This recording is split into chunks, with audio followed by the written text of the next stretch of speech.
First caller. First up onto the stage, we have Rob. Rob, coming in. You're on with Jovan. Hello, Rob. Are you here to debate? Yep. How's it going?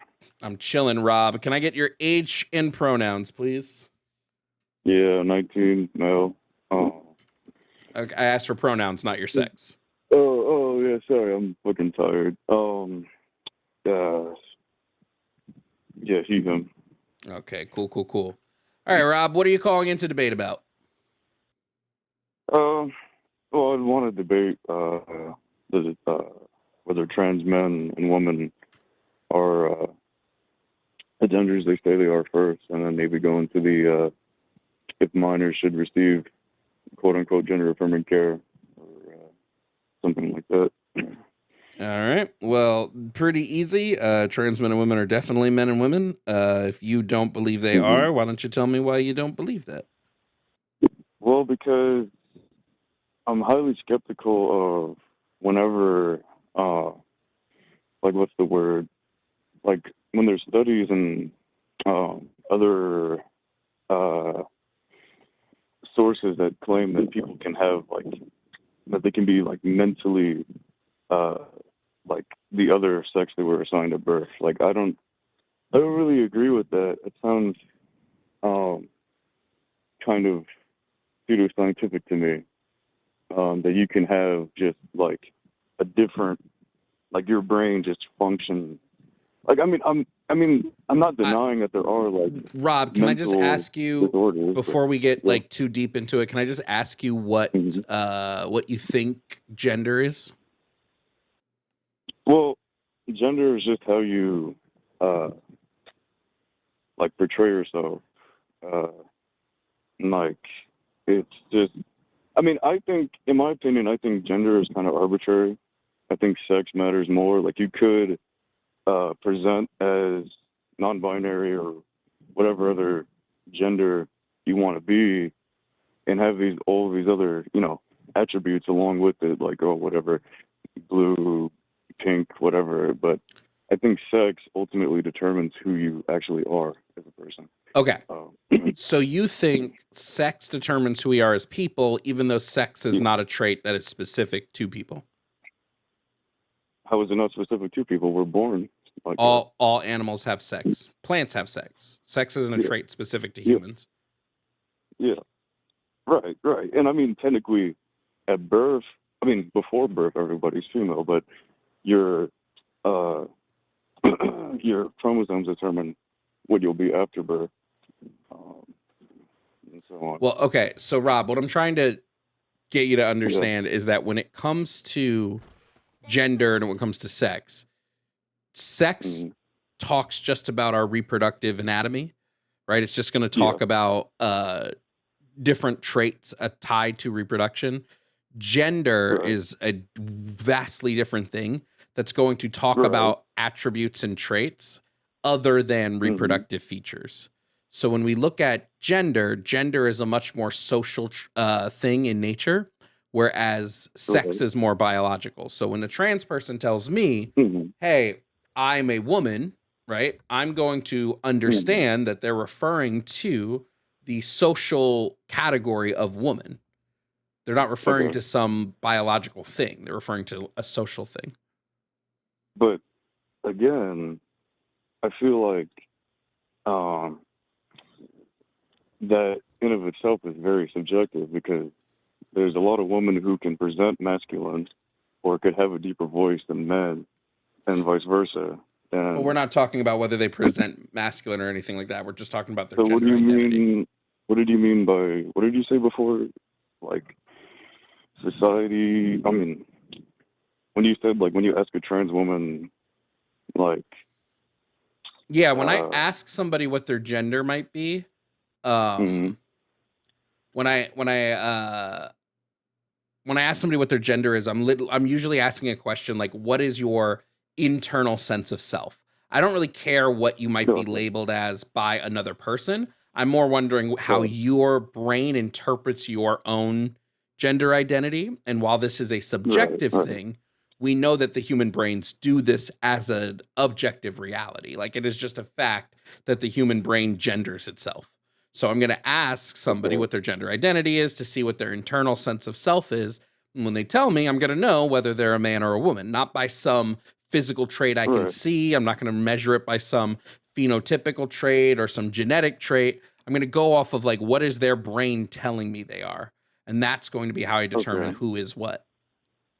Right. Well, I mean, okay. Well, I mean, if you wouldn't mind, like, before we continue, I mean, I'd like to have a discussion, like, about how, like, you can, like, mentally perceive yourself as feminine or whatever. Well, I mean, I just want to have a discussion. I don't really want to, like, we don't have to really debate yet. I'm just confused when people, you know, who are pro-trans and everything say, like, oh, these people have, like, female brains or whatever. They orient themselves like female. Like, it kind of confuses me. So I don't like saying that somebody has a female brain. Brains aren't really sexed in that way based on, like, all the research that I've read.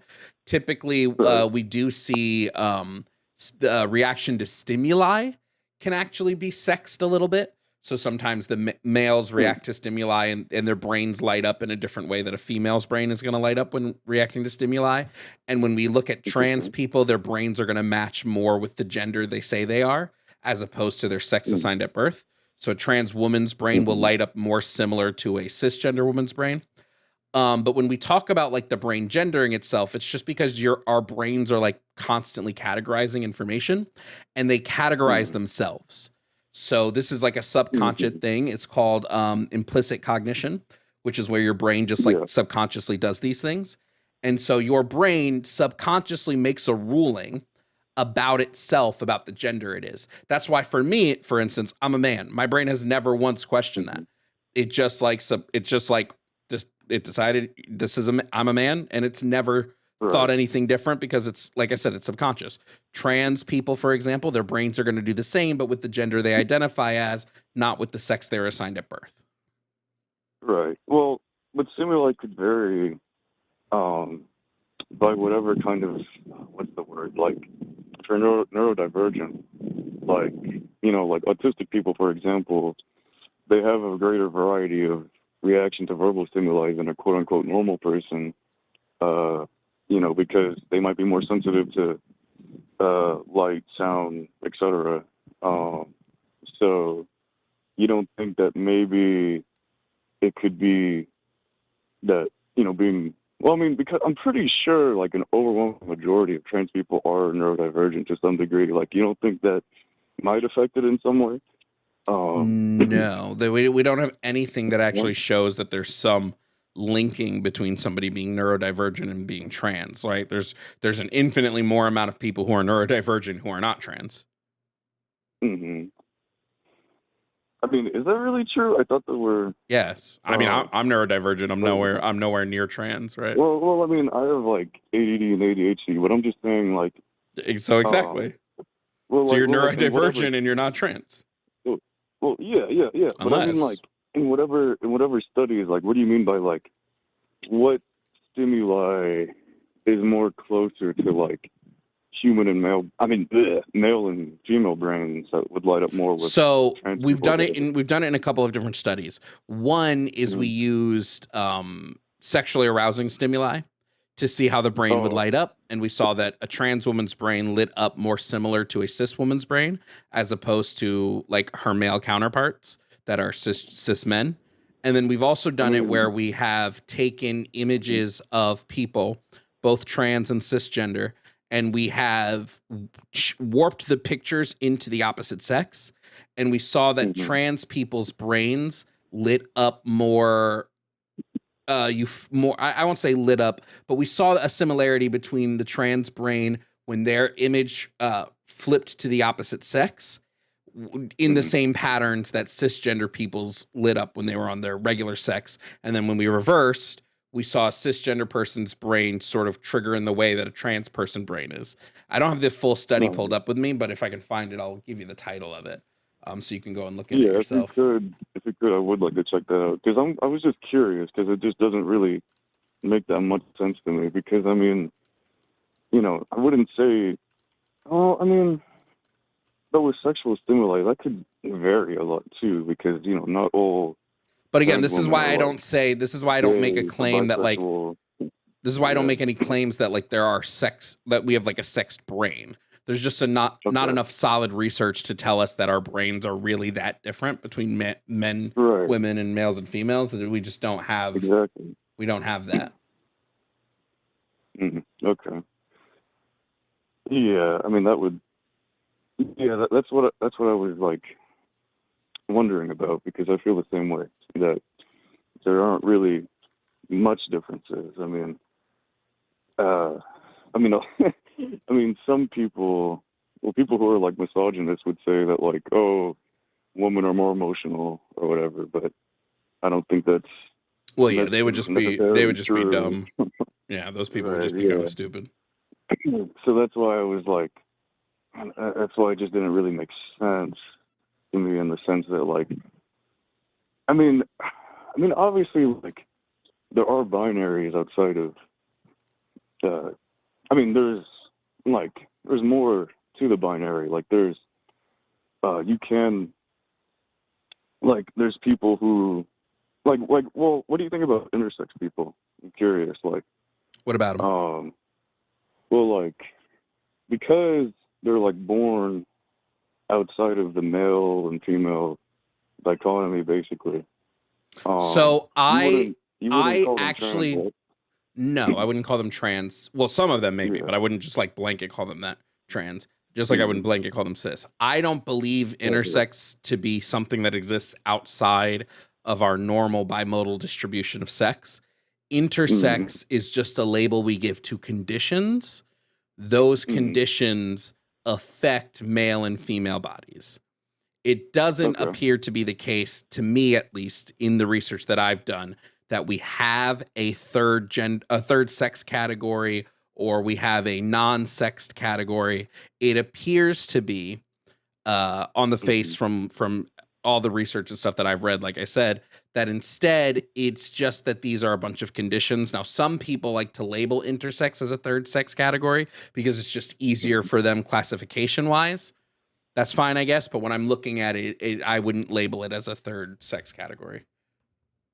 I mean, yeah, I feel like it would depend on how you view, like, because I mean, well, I mean, because their genitals are like kind of like different, but there are It some. would But I guess depend you on could what call intersex certain condition they people have. It would, because intersex right. conditions can affect But then you have to think of like any of the sex features. So the intersex condition right, right. can affect hormones. An intersex condition can Mhm. affect chromosomes. It can affect reproductive systems, and it can affect internal and external genitalia, as well as But it would just, gonads. So but thinking about like the rest of their upper body, like if they didn't have breasts or whatever, would you think that they're more like male or whatever? Like, I mean, 'cause, I know plenty of females I who don't don't know. have breasts, and I know plenty of males who do have No, breasts. well, I mean, I didn't mean like, I mean, obviously, like men can't lactate or whatever. I meant like actually having like the glands or whatever. Male bodies can lactate. Really? Yep. And they can produce Either what? lactate that is able to be consumed and is nutritious enough to feed children. I never heard about this, but under Yeah, what but circumstance? Because I this don't is. think. So there was a guy, if I'm remembering the study correctly, that did it Mhm. it was a cisgender man who began lactating just because I think he was on some type of drug regimen that like induced it, if I'm remembering correctly, and he Mhm. just started Yeah. lactating, and he was like, "What the fuck is going on?" He went to the doctor, and the doctor's like, "Oh shit, you're lactating." But then there are also some trans women who are able to induce lactation again through like a regimen of drugs, Mhm. and again, that lactation is, when doctors examine it, they go, "Oh shit, this is like indistinguishable from Okay. the lactation that females are able to produce." Because and But. so part of this is why I say like a lot of the things that we understand about the body, Mhm. like a lot of the things that we think we understand about sex come from like a Mhm. third grade level of biology, right? Like Yeah, we pretty much. aren't really taught this more advanced stuff. So yeah. Mhm. But with men, it has to be under certain conditions, like wouldn't your hormones have to be really unbalanced? Like Well, you but have to have like that's what causes women to lactate too, is hormones. So mm, yeah, like mhm. cisgender women, female bodies, like the reason they lactate is because of hormone production. That's why they don't just like Right. lactate all the time. Well, yeah, but like their bodies naturally create more, estrogen, and males, Yeah, but naturally naturally whether it's create caused in males by hormones, right? Their bodies are still naturally mm, creating this. The mm, production of this is mm, still yeah, it's still natural. Like if I have a I cisgender mean, woman, right? If I have a cisgender woman mm, and she for some reason because of her hormones isn't able to produce lactate, isn't able to like lactate. So her doctor yeah, gives her a drug regimen to help her lactate after pregnancy. You wouldn't look at her and say that right. this is like unnatural, even if the process is similar, right? Like our Well, bodies but can do it. Because our bodies can do it, I would call it natural just based off that fact. but there are a lot of environmental factors that can affect hormones. Like in Sure. men, depending on your diet and exercise, you could create more or less testosterone. Yeah, Um, sure. A lot can affect hormones, right? Eating yeah, chicken can right, affect your hormone level. But like right, right. we see that children are beginning puberty Mm, earlier. Part of this is uh, due to like hormones in our food and whatnot. But like we're not going to sit yeah. here and go like them going through puberty is unnatural. Even if it is Well, starting no, earlier, no, their it's not. bodies, but that's just it. Even But if it's but it's, caused by an external factor, your body is still naturally doing this thing. Natural okay. doesn't just mean like you do it without external forces. Everything is done with some sort of external force. Well, yeah, but I mean, but I mean that leads us to like our next topic. That like, why should children have to, uh, you know, basically cease like going through puberty just because they whatever perceive themselves as the separate sex or so on? Why can't they wait until they're adults? Well, so there's a lot of different reasons why we would call for gender Mm, affirming care for people in the minor population. One of these mm, reasons is because we want to prevent children who have severe gender dysphoria. We want to make sure that mm, they don't have negative mental health side effects or comorbidities. We don't want them to have increased suicidality. We don't want them to have anxiety. We don't want them to self harm, things like that. mm, Other reasons would be for a level of just quality of life improvement. The other is some of it is also like ease. I guess is a word that I would use, because if somebody goes through all of puberty when they get older and now mm, they're going, well, now I want to start HRT and whatnot, it's going to be harder simply because you have to mm. undo or try to undo all of the side effects that puberty gave them. So, for instance, like a Okay. trans woman will have a deeper voice because testosterone lowers your voice, and estrogen Mm, doesn't really increase the timbre of your voice. That's not something estrogen tends to mm, do, whereas testosterone will decrease it. Once your voice starts dropping octaves, you only have so much more you can go in training your voice. So they might now opt for something like vocal feminization surgery, which is just a much more invasive thing than taking HRT at a younger age. right. Okay. But I mean, are there even any studies like measuring like the what's it called, like the amount of time it would take for like to reverse those effects post puberty versus during puberty? Or, It's not so much about the time it would take, it's going to cost more mm, money, right? Like if I have to do more okay. surgeries when I get older, that's going to be more money. If I do Mm, vocal feminization surgery, facial feminization surgery, mm, top surgery possibly, those things are going to cost more money. They're going to be more invasive because they're now surgical procedures as opposed to mm, just like like they're just like medication. It's mm, going to mean that for longer times you're going to be experiencing dysphoria because you're going until, which I think is what you're saying, is going into like 18. So you're going to be yeah. experiencing dysphoria all throughout that time. So it's just more I mean, effective for us if we you know, it's more effective for us if we do gender affirming care at an earlier age. I mean, but but you but that also in of itself has a lot of risk to it because that could affect a lot of growth hormones, bone density. You could like stay at like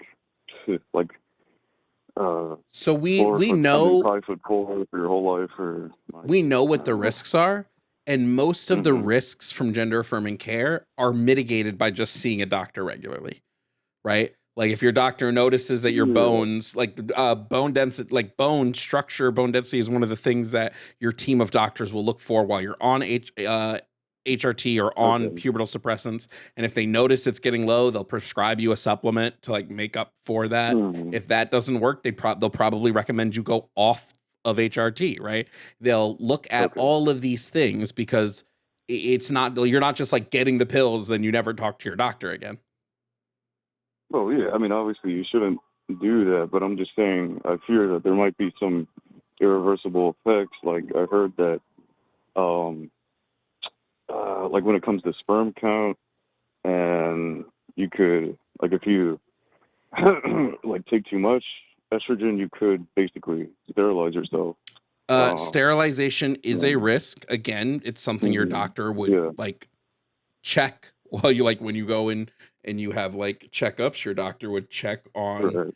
on that. And if it's a big issue, we would tell people like, hey, we can freeze sperm, we can freeze eggs, like if it's something that you're Hmm. like really worried about. But when I look at it, especially if it's with the minor population, I look at it in Hmm. the immediate. If I have a child and my child Hmm. is severely gender dysphoric, where they are contemplating suicide, it is something that they Right. are thinking about doing. And you tell Hmm. me I can give them like take gender affirming care out of it. But if somebody said, "Hey, Hmm. if you make it so your kids never have kids in the future, if you sterilize your children, they won't kill themselves." I'm choosing sterilization every time. Every time. It's not even a question. I mean, It's an first immediate I it's an would. immediate choice. I mean, first I would take them to therapy because it is kind of a drastic. Therapy Uh, is the very first therapy is the yeah. very first step of all gender affirming care. No one gets medical Hmm. care without having already talked to a therapist. The therapist is Hmm. partially who recommends moving to something like gender affirming care because they notice that social affirming care isn't working. So they say we need to move to Right. like some medical affirming care to fix this. So they've already done the therapy. Hmm. Right. Right. Okay.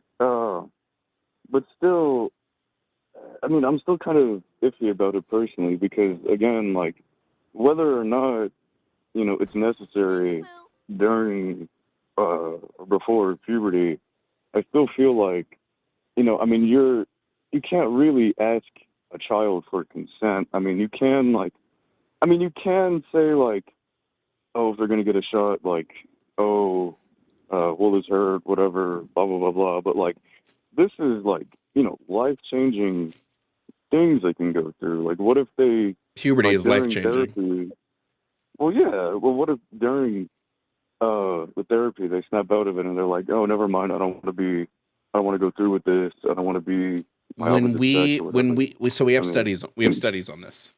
hmm. When it comes to giving gender affirming medical care, only Yeah. 1% of youth Uh huh. detransition after they've received any sort of medical gender affirming care. Only 1%. Okay. So yeah, there are Hmm. some people that do go, "Hey, I don't think this is for me," for a litany of reasons. Uh huh. Most of the time those reasons are they can't afford it, or it's they have their social stigma or family stigma that's making them go, I don't want to do this anymore. For the ones that do Hmm. just detransition, who are like, oh, I realized I'm not actually trans.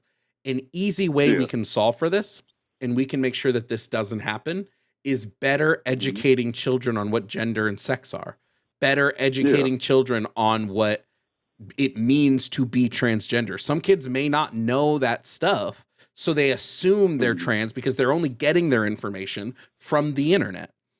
If we Exactly. allowed them, but that's what is being fought against from the right? Like if we Hmm. allowed children to learn about this in an environment like an educational setting where they talk to actual professionals and they Hmm. talk to actual trans people who go, this is what I experienced. This is what helped me.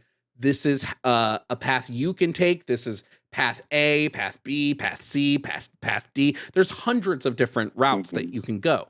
If we give kids this education, there's going to be less of them detransitioning, because they're going to be like, oh, I'm not actually trans. Maybe I'm just gender fluid. And like all I need is social transitioning to get through. Maybe I'm just gender nonconforming. Maybe I'm this, maybe I'm that. We don't know, right?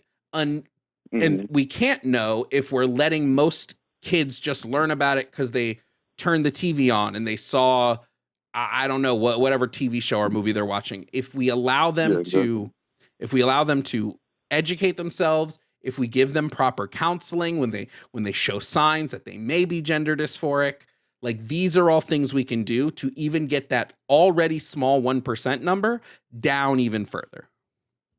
Right. Yeah, I feel like if Republicans were like even 1% smarter, they would, like, instead of just outright banning the care or whatever, they should, try and funnel more resources into the therapy itself before they take the drugs and so on. Like that would, I don't know, I feel like that would make more sense to me, considering that,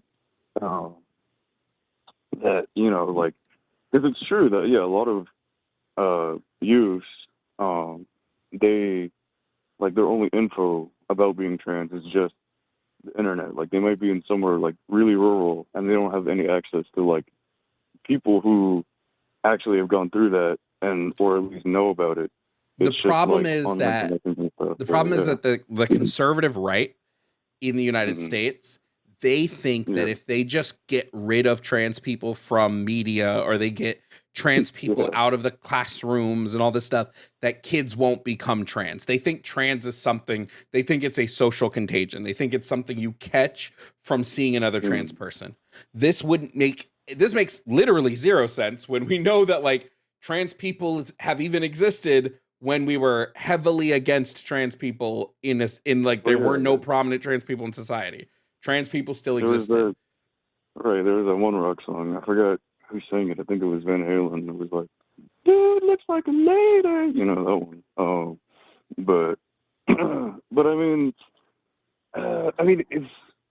it's really hard to tell. Like, I feel like there has definitely been a surge, though. Like, I feel like there's an inkling of truth. It's just because when we accept, it's the same reason why, like, there was a surge in people who came out of the closet as gay when it started to become more socially acceptable to be gay.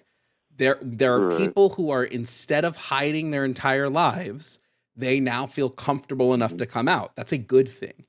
The numbers increasing actually shows that we are being more socially accepting. The numbers going back down would show that there are people, because the people aren't going away. They're not trans because they don't come out the closet. It's just now they have to hide a portion of themselves. So. Right. Yeah, I guess. I mean, still, I don't know, me personally, if I was a parent, I don't know. I don't feel comfortable. Rob, I need you to and this is going to be the last thing I say because we're running out of time on this call. So I need you to just understand something. Every contention you've brought up, I've laid out a counter, and you have said, "Oh yeah, I agree with this counter." Essentially, so you've essentially agreed with almost everything I've said. But then you're going, "But I don't know. I still feel like it's a bad thing," right? What's happening here is you are fighting against your own internal biases. I don't think it's something you're going to be able to, like, come to grips with today. But if none of your fears or worries are not if all of your fears and worries are easily compatible with, like, just understanding of medical science and things like that, I think take a day or two, think on this more, and see how you feel after that. Yeah, I will. All right. Yeah. Have a good day, man. You as well, Rob. Hey, Thank you all for watching this video. If you don't know me, I'm Jovan Bradley. I'm a leftist content creator who does debates, political commentary, gaming, and more. If this is your first video, thanks for sticking to the end, and I hope you subscribe. I post videos daily, and there are hundreds of past debates on my page for you to enjoy. Thank you to all of my YouTube members. Your continued support helps me create as much as I can. Consider joining.